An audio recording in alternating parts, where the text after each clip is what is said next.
Samarqandda Pub Street borligini bilasizmi? Mana o'sha Pub Street. Qayerda deysizmi? O'sha Dinamo stadionining yon boshida. Lekin bu yer односторонка ekan. Pub degan so'zni Angliyaga borganlar yaxshi bilishadi. Bu o'sha Pulsar piv zavodining ko'chasiga kiraverishda mana bu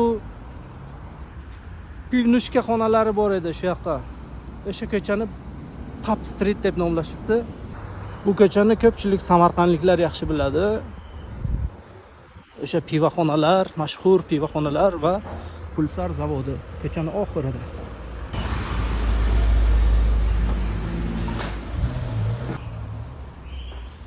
Zavoddan chiqqan sveji pivolar va shashlishnilar shu yerda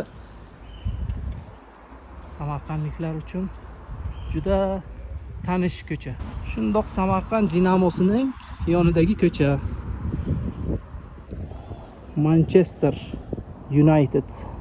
Londonda pub degani bu shunaqa barlar tarkibiga kiradi. Ular pub deb bir joyga yig'ilib, choyxona, bizni choyxonadek o'tirib, pivoxo'rlik qilib, chaqchaqlashib o'tiradigan joy pub deyiladi.